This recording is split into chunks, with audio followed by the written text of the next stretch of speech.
സ്തോത്രം. ഇന്ന് ഞാനിവിടെ പറയാൻ പോകുന്ന കഥയുടെ പേരാണ് മറ്റുള്ളവർ നമ്മേക്കാൾ ശ്രേഷ്ഠർ. ലോകപ്രസിദ്ധനായ സാഹിത്യകാരനായിരുന്നു ലിയോ ടോൾസ്റ്റോയ്. ഒരു ദിവസം വൈകുന്നേരം അദ്ദേഹം നടക്കാനായിറങ്ങിയപ്പോൾ വഴിയരികെയിരുന്ന ഒരു മുടന്തനായ ഭിക്ഷക്കാരൻ തന്നോട് ഭിക്ഷ യാചിച്ചു.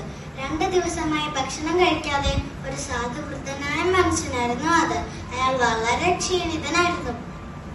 ദയ തോന്നിയ ടോൾസ്റ്റോയ് അദ്ദേഹത്തിന് കേട്ട ആ ഭിക്ഷക്കാരൻ കരയാൻ തുടങ്ങി. ഉടനെ ടോൾസ്റ്റോയ് അദ്ദേഹത്തിന്റെ തോളിൽ കൈവച്ച് താങ്കൾ എന്തിനാണ് കരയുന്നത് എന്ന് ചോദിച്ചു. സാറി, എനിക്ക് പണം വേണ്ട, അങ്ങനെ സഹോദര എന്ന് വിളിച്ചല്ലോ.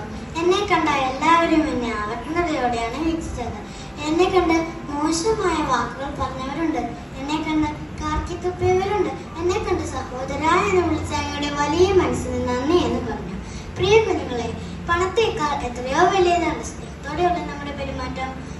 ഫിലിപ്പിയർ 2:3 പറയുന്നത് പോലെ നാം മറ്റുള്ളവരെ നമ്മേക്കാൾ ശ്രേഷ്ഠർ എണ്ണണം. ഒരു വാക്കും പുഞ്ചിരിയും നോട്ടവും മറ്റുള്ളവരെ നാം അംഗീകരിക്കുന്നതിന്റെയും മാനിക്കുന്നതിന്റെയും തെളിവാണത്.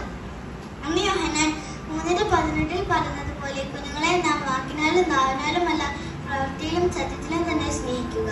ദൈവം നമുക്ക് നൽകിയ വലിയ ബുദ്ധി, ജ്ഞാനം, വിവേകം, പണം, സുഖസൗകര്യങ്ങൾ എല്ലാം നമുക്ക് മാത്രമായി നാം ഉപയോഗിക്കാതെ മറ്റുള്ളവരുടെ ക്ഷേമത്തിനായി നാം വിനിയോഗിക്കാൻ നാം അഭ്യസിക്കണം.